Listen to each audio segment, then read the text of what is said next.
Right now, it's easier and also harder than ever to build a successful SaaS company. It's much easier for a small technical team to achieve an outweighed impact. Infrastructure, architecture, and frameworks have become so prevalent and so easy to use. In the past, we used to put everything on AWS and Azure. These days, you host stuff on Vercel, and you can basically get a finished, highly performant product in a very short period of time. When you add into that the fact that a lot of engineering functions are now using AI to augment their capabilities, it means that you're able to get simple CRUD applications out the door lightning fast. And what I've certainly found is that it really helps you to build simple products very quickly. And the more complex side of the product is the part where things start to slow down. So if you've got a good architecture in place and you've got senior engineers, they're able to achieve quite a lot with a very small number of people. The final thing that I think makes things easier is that personal brand has become such an effective marketing tool that it's a lot easier for small companies to find and acquire new prospects and customers if they can find a social channel that actually fits with their ICP. So for example, I've been building my personal brand on LinkedIn, and I found it really effective at staying in touch with prospects, but also finding new prospects just by being active in the comments and posting regularly with videos like this.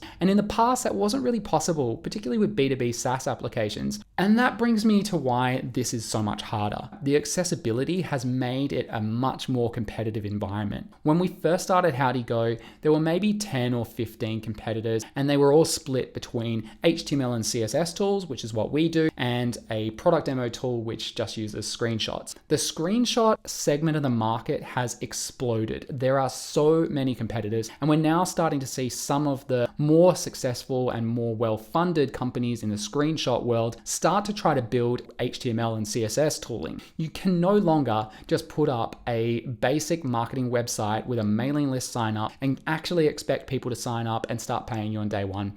You have to build something. You have to build something that captures people's imagination and shows them the vision, because the standard is just so much higher, thanks to all of the things that make it a little bit easier to build this thing in the first place. The final thing that I think makes this so much harder is that cash just doesn't give you the competitive advantage that it used to. In the past, you would take cash from VCs and you would pump it into your product and engineering functions in order to reach product market fit more quickly. Nowadays, because of the things that make it so much easier, you just don't need to do that as much. And therefore, the competitive advantage of taking more cash is really in your marketing and your go-to-market. But if you can achieve a similar return while retaining all of the equity, then why would you bother doing that? You can build a personal brand and you can reinvest the revenue into some of these more commonplace marketing channels like SEO, for example. This is what we've been doing at Howdy Go. We haven't put any of our own cash into this business. It's all just been reinvested revenue and our time. And what we found is that we come up against our VC-backed competitors. We actually beat them in side-by-side comparisons to win enterprise-level contracts. So